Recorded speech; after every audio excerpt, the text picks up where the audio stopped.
sexy people of the internet. It is Dave. It's my man Duncan back from Metal Epidemic for another album review. For this review, Duncan and I have been checking out the new album from UK new metal trio Profiler. The band's new album, A Digital Nowhere, will be released on February 16th via Sharptone Records. So, debut album from Profiler, and on Sharptone Records, which is pretty impressive for a debut. That's pretty impressive. I mean, that's no mean feat, Dave. Yeah, Sharptone have been scooping up quite a few bands recently. Yeah, they've been out in a wee shopping spree. Yeah, We've liked a lot of the acquisitions recently because they are groups that we are fond of. Yes, and we think that this is the next level for them. Seem to have the finger on the old pulse. Almost as if they've been watching our videos. Could be. I don't want to say that's what they've been doing, but that's what they've been doing. Profiler, however, they started as a solo project, believe it or not. Vocalist guitarist Mike Evans stepped out from the studio, not the stage, enlisting bassist vocalist Joe Johnson and drummer Oscar Hawking. In early 2023, Oscar departed to be replaced by Brad Ratcliffe, cementing the lineup that would forge 2024's debut album, A Digital Nowhere. Profiler's new metal, grunge, alt-rock, call it what you want, is an abrasive, distorted soundscape that reverently glances back to those genres' heydays. Profiler is for anyone who misses or missed the contagious 90s Seattle grunge movement or the explosion of new metal that dominated the 2000s and the genre-bending bands they made a path for. Digital Nowhere is the audio embodiment of this fusion, with a 2023 filter applied and contemplated with a vocal diversity that effortlessly moves in a beat from a trippy shoegaze-like haze to quintessential new metal rapping and unhinged screaming. Lyrically, the album takes themes from Terence McKenna's idea of a technological singularity and humanity's dangerous thirst for technological advancements, culminating in a point of no return. Mike counters the freneticism of technology and simulation with Buddhist spiritual teachings that weave throughout the record. With a reputation for memorable live shows, Profiler is picking up notable support slots across the UK, Memphis Mayfire and Monuments, and festival appearances 2003s, bringing the reawakening to the scene's surface. So, Duncan. So, David, that is your real name. Cheers. It's two guys, two gents. It's two hung men. two of those guys who lived through the era. That was new metal. Lived and survived. Yeah. I know. Who were in bands that may have played new metal songs. They don't look that old, surely. That's what you're thinking, but however, we were. I feel my age right now. So every second of it. Every grey hair of it. We were and still are big fans of the genre. And there was a period when it kind of went on the down low for a bit. And then I think there was a period where everyone said enough is enough. Yeah, there was a good 10, 15 years where it was just like, okay, we don't want any more of that. Where there was a pause. There was a giant metaphorical pin put through new metal and it was put in a corkboard. And it's only recently has that pin been removed. Sugarly, and it's kind of almost okay to either admit that one, you liked new metal when it was around the first time, or two, to say you're influenced by new metal and form a band. Yeah. The last 3-4 years, I think it's starting to make a bit of a resurgence again. 20-year itch, Dave. We talk about it a lot, buddy. We talk about it a lot. But I think a lot of the newer bands that are doing it, they're coming at it with it's got a kind of fresh coat of paint almost. And Profiler are another one of those bands that are kind of trying to bring it back, but with a few new ideas thrown into the mix. This was very. There's a lot of nostalgia with this one for me. It very much is bursting at the seams with qualities of that late 90s, early 2000s vibe. But then there is something a little bit more kind of modern about it. Even technologically as well, which like the kind of press release kind of references as well. That maybe new metal never had like all the way back then. Firstly, though, let's talk about some of those influences, because as soon I had not but a second after hitting play realized it was like instantaneous. The opening track, the first guitar lick that kicked in on All In Forever, I was transported way back, Duncan, way back to 1997. Gotta go back in time to a little album called $3 Bill, Ya All. That's the start of that track. I was like, this is very counterfeit-esque. There's a bit of a counterfeit aroma. Yeah, you're freaking me out. You wore a mask, Dave. Absolutely. The clean guitars with a little delay. I was like, all right, here we go. And then like it's not long before you're kicked into a big hefty new metal groove. But as I said, these guys also bring something a little bit more modern to the table. And although the riffs fit that like new metal mold, they felt like they had a little bit more kind of technicality to them at times. Or they'll take something and split it halftime, make it a bit more kind of breakdown-ish. Which it feels like maybe adding like a pinch of like a kind of like an Alpha Wolf or like a Diamond Construct or that type of thing to the mix. And it definitely makes things a bit more interesting to hear, that kind of mash of like old and new together. It's not the only Limp Bizkit reference you'll hear on the album, though. No. As soon as you start using, as soon as you do that, you are kind of like, yeah. Is DJ Lethal on this album? Yeah, it could be. Track 2, Artifice. There's even a Bring That Beat Back lyric on that track, and I had a laugh. I did have a little laugh to myself. I'm not gonna lie. I am more fond of the Bizkit than you are. Yeah. I look back on those years not with as much resentment and kind of personal shame. I love that album though. $3 Bill Y'all is a fucking masterclass, right? I don't mind them when they get a bit sillier though. Like between the two of us, I still revisit Still Sucks. I don't know if you do. Oh Jesus, no. Do you? Jesus, no. But yeah, when that lyric kicked in, I was like, oh my god, right, okay, now we are doing a bit of throwback in here. Laughing away at myself at my work desk. Wasabi's bitches. My wife was like, what are you laughing at? Like, you wouldn't get it. Take you to the Matthews Bridge. She didn't live through it like I did, Duncan. Well, I disagree with that. She saw that haircut. You had to wash those baggy jeans, Dave. I had the bleach blonde hair back then. Yeah, baggy jeans, Dave. That's right. Has he forgotten to? He's forgotten to take the wallet chain off. Yay! Wash machine again.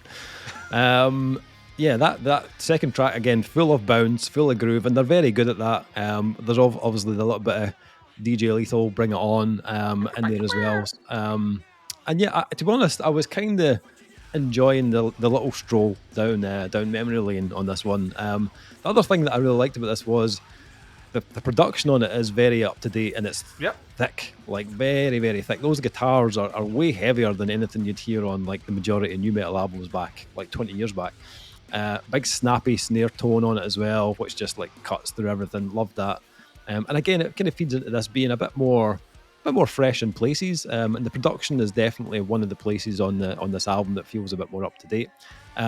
Track 3 was a track called Delay, where it's got a bit more of a kind of emotional, kind of laid back kind of vibe. It reminded me a wee smidge of like Linkin Park. Actually, it reminded me more of Third Strike's Lost Angel album from like 2002. And my only kind of issue with that was I felt like it maybe came in the album slightly too early for me. Oh, you wanted more clangers and bangers up front? I do. I think I felt like after those first 2 tracks, the album was really kind of starting to get going, and then it was like, all right, okay, we're gonna just take the foot off the gas a little bit. And I wasn't expecting it so early. That being said, they follow up with Animal, which is basically like the bastard child of Deftones and Taproot kind of mixed together. A little bit of edema. Adema, yeah. Yeah, there's a wee bit of Adema sneaking in saying, hiya. Hello, remember me? The ugly stepchild in new metal. Remember me? Oh, you don't? Okay, I'll get my jacket. Sorry, I'll get my hoodie. Yeah. But I liked that they give you a good kind of balance of that nostalgia, and the more kind of like more intricate sounds by following up that track by To Utopia, which is like more kind of like glitchy, more modern, almost kind of like metalcore characteristics in it. This album, like many a new metal album, also comes with some vocal hooks. Mike, I felt like Mike had a tone that very much kind of fit with that 90s kind of new metal time period. I found it difficult not to be kind of humming along with him after I had two or three listens to the album, and then I was like, some of the choruses. Couple of drinks, I can see it in your face. Yep, I was starting to get kind of the hooks were starting to get in a little bit. Nothing that I hadn't heard done before. As I said, it's got waves of nostalgia to it, but I think the band are absolutely aware of that. But it doesn't mean they don't do it very well. I thought Operator had some really cool melodies on it. I was getting little hints of what's his name, Rennie from Forever Never at times. Just like when Mike goes into a more kind of soulful style on that track, it kind of reminded me of him a little bit. And then if like Consumed isn't just a big old Deftones soapy hand job, then I don't know what is, to be honest. But they capture all the kind of characteristics and kind of dynamics of that track. And it was an occasion that I felt like that kind of like slower, more melancholic type of track worked well in that part of the album. The two tracks that follow it, I kind of wanted a bit more energy from. The Living, Receiver and Sequence both kind of air on the kind of lighter side, cleaner chords, more kind of melody. And they're cool. They're very atmospheric and floaty. And the Living Receiver does build towards something heavier at the end of the track. But I felt like that just the end of the album didn't fully kind of like satisfy me either. But this is their first album. So I wasn't expecting like a perfect product on their first attempt. There's plenty in here that I did enjoy, and it's kind of clear to hear how they could kind of evolve on the next one as well. So for someone who grew up on the old new metal, it kind of scratched an itch that I'm always happy to have scratched. You know what I'm saying? Is it reinventing the wheel? Not really, but they do give it a more modern slant at times, which I quite like. The production's massive. If they sound anything like this live, then I think it would be pretty cool to see that big, huge sound. But yeah, a lot that I quite enjoyed in this one. What about yourself? What do you think of the Profiler debut?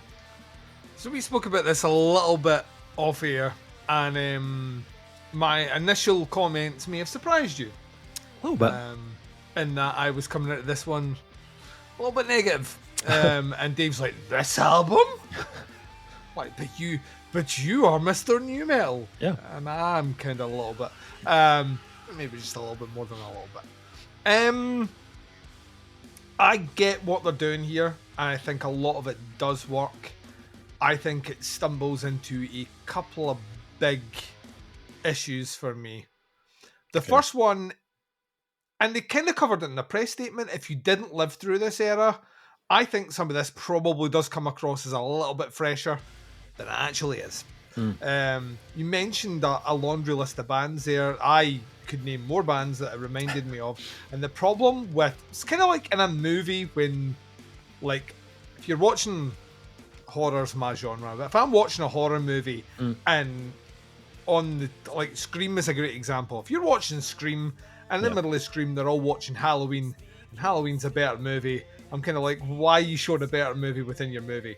It's kind of a feel with this album. The references sound like a lot of bands that I think are a lot better than what they are. And as a result, all this made me want to do when it finished was not spin it again, but actually go away and listen to other bands, which I don't know if that's just a me thing. Maybe is. But it did make me, I was like, oh, I've not fucking listened to that Switched album in years. Can't wait to check that when it finished straight away. Listen to Switch. Realise that Switched is a better band. And And I kind of found myself maybe unfairly nitpicking a lot of this because it does exist so specifically in a genre that I was deep in as a kind of late teenager, early 20-somethings. New metal was my genre. Like, I skipped a lot of the formal metal training. Like, yeah, I think you can say that formal metal training. Like, the first proper bit, the first album I ever bought was Life is Peachy. I was kind of invested in that new metal thing. The weird thing about them is the air towards a very later day new metal. And that's that alt side.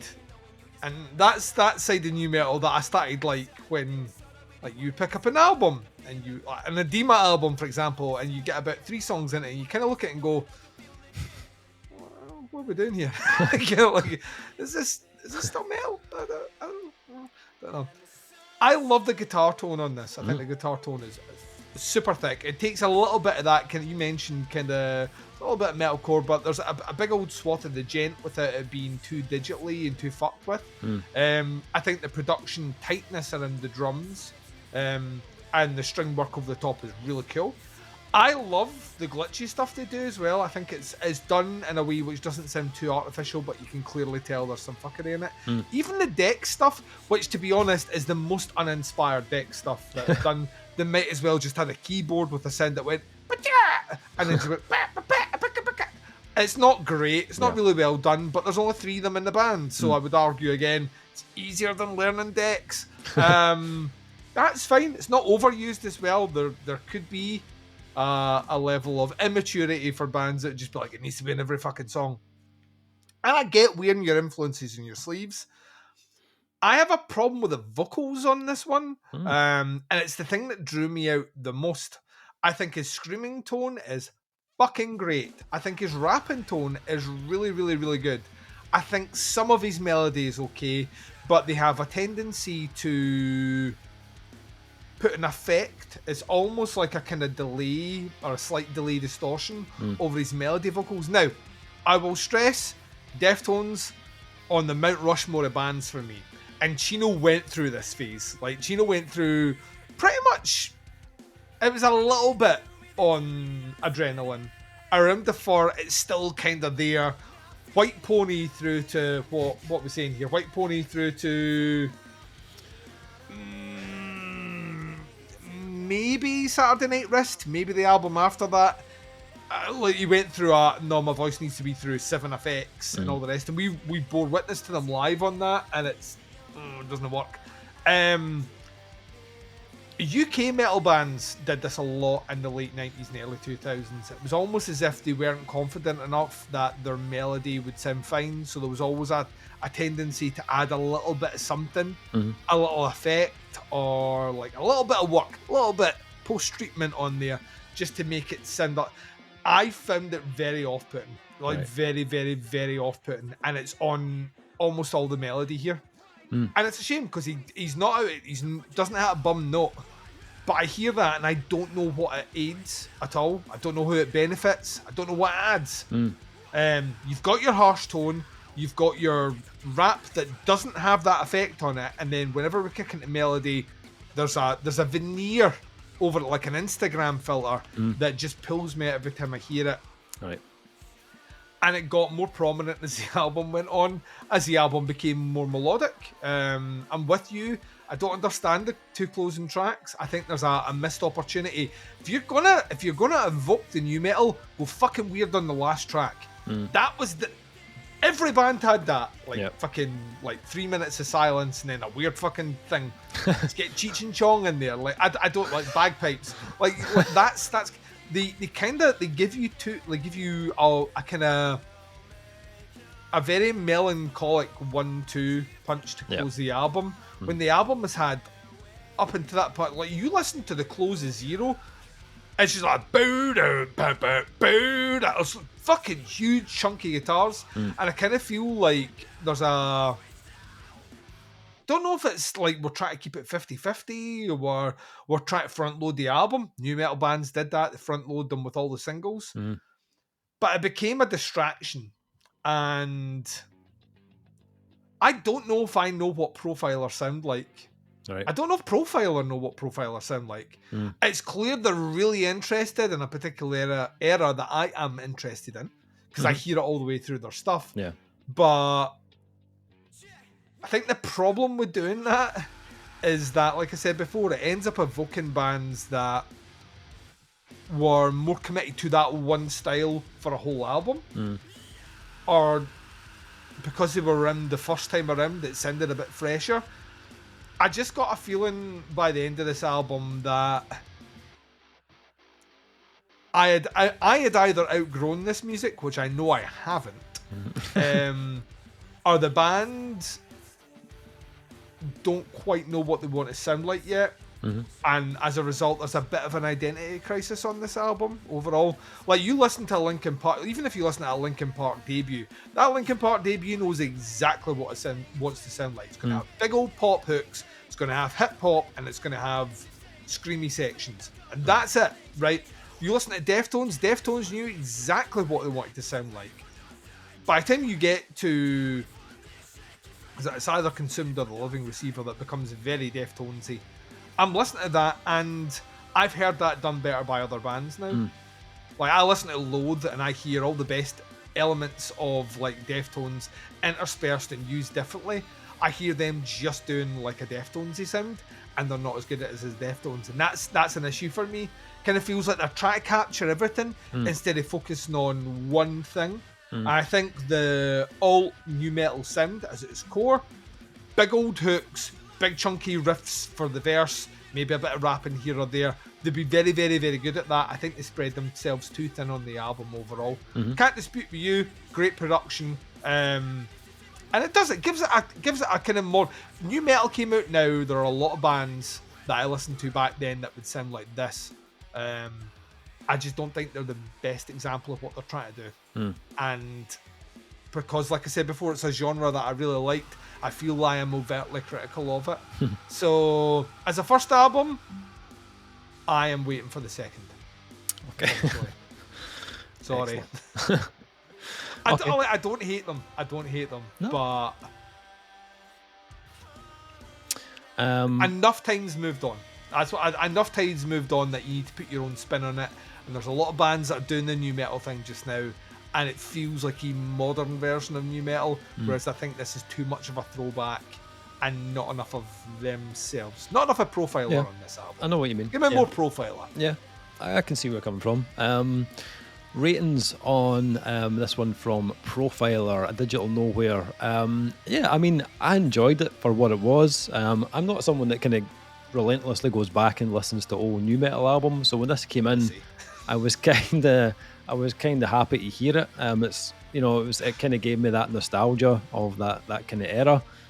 Yeah, there's a lot of stuff here that I've heard done before, and I agree with you. I think Profiler still need to show a bit more of their own personality in this sound. Love the production. There's a lot of cool bounce and a lot of cool riffs on it. The ordering of some of the tracks I didn't quite get. And the end of the album, I felt like there was a spark needed that wasn't there. But I'm interested to hear where they go next, where they can start to kind of infuse a bit more of their own sound into their next album. At this point, I'm going to go 3.5 out of 5 on this one. What say you, Duncan? I think they're on a great record label. I think they're going to get to tour with a lot of bands, and I think they will refine and mature their sound. As it stands for me right now, it's a 2.5. 2.5. Okay. Horse me a wee bit. Okay. Hey. Sharp. Profiler. Hey, don't start. Everything you say to me takes me one step closer to the edge, Dave, and I'm about to break. Profiler, A Digital Nowhere, out on February 16th on Sharptone Records. Links below to the band, to the pre-order. Have a little listen, see what you think. Let us know your thoughts and opinions. That is the review. Thank you for checking it out. We'll be back with another review very soon, but until then, take care. Speak to you soon. Bye, everyone.